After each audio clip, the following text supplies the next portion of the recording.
Hello and welcome to podcast 30. I'm Elysabeth Wolter and I'm a life coach, EFT tapping specialist, author of the Fairy Elephant Effect book and a Happy Habits Activator. Tonight I am going to talk about activating love languages for safer, stronger kids because I have some exciting news coming up. I believe we can transform the way we support our kids, especially in the classroom.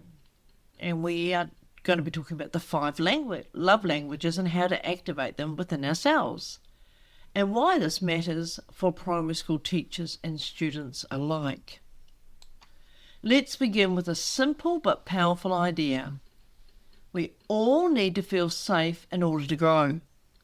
Emotional safety is the launch pad for learning, self-expression and resilience. It's the same in adulthood, and it starts in childhood. And that's why tonight we're not just talking about theory, we're talking about tools. The 5 love languages as tools, not labels. Now these are the 5 love languages: words of affirmation, acts of service, quality time, physical touch, and receiving gifts. They aren't just romantic concepts. That's how Gary Chapman talked to them about with our intimate partners. They're actually languages of connection. They give us ways to feel seen, heard, valued, and grounded. When a child knows how they best receive love, they gain a deeper sense of self and safety. So tonight, we'll explore how we can teach children to understand and express their love languages, and how as adults, teachers, caregivers, coaches can model this by activating our own. Why teachers? Why now? Why do I feel this pull to be able to help teachers to help themselves and their children? Because I believe that primary school teachers are on the front line of emotional development. They set the tone for emotional literacy, peer connection, and even a child's sense of identity. Yet they are often given behaviour charts and external tools, but not the heart-based strategies that go beneath the surface. I believe that when teachers incorporate love language practices, whether through consistent praise, shared moments, gentle support, small meaningful gifts, or allowing movement and hugs, children will flourish. Here's a little bit more. What happens if a child could perhaps know their love language? This is what I've seen or I've observed, is that children become more anchored in themselves. Peer relationships strengthen, and they strengthen partly because when you understand your love language, what language you speak to yourself and to the world, you don't compare yourself so much to the next person, because they may be an acts of service, you may be quality time. You're different, but it's okay.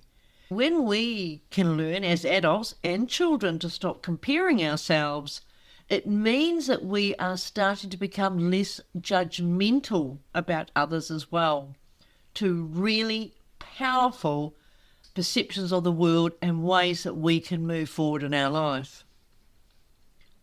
Emotional outbursts lessen because their needs are being met much easier and on a more continuous basis. They begin to express empathy and curiosity about others' needs. So not only not comparing, less judgment, they're actually getting curious on how does that work for you. And most importantly, they feel safe. And from safety, they grow.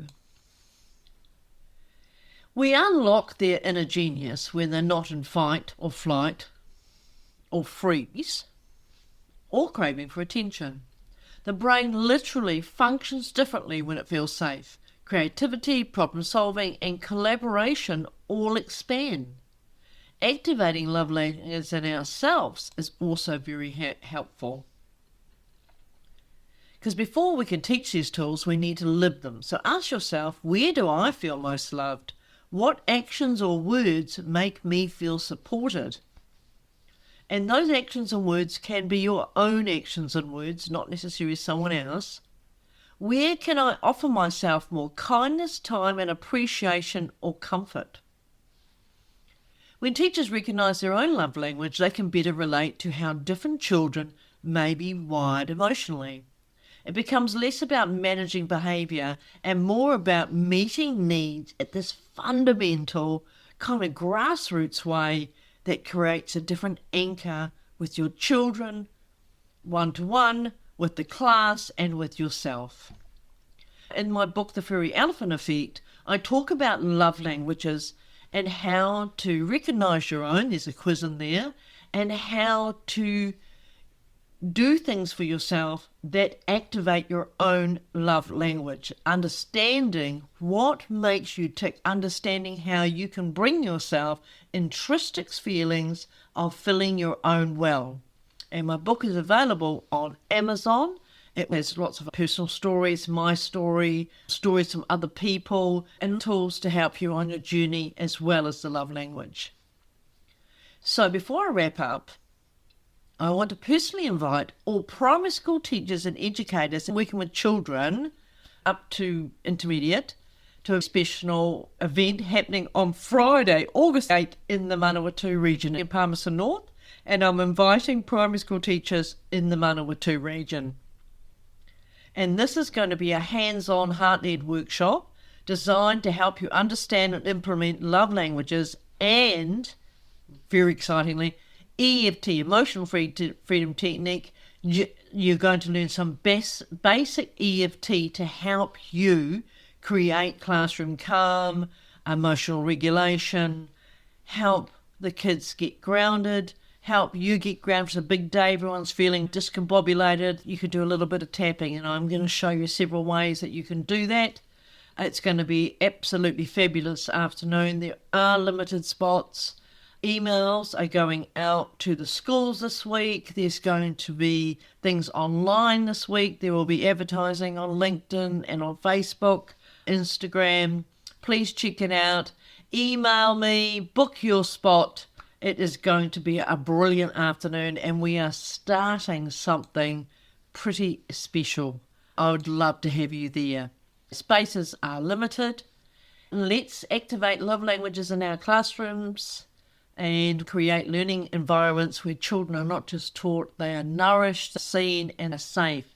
And also for the teachers, it's hard work in there now, and this could be something that really helps to create some calm, some balance, some stability in your own classroom as well. So it's not just for the children, it's for you too. Thank you again for joining me in this episode of number 30 of the Furry Elephant Effect. If you are moved by anything, inspired by anything, and you would just like to share something with me, or you would like to share this with somebody else, let them know what's happening. And let's create a world where kids and adults guiding them are emotionally fluent and anchored in love. Until next time, have a great week, and I'd love to hear from you. Okay, bye for now.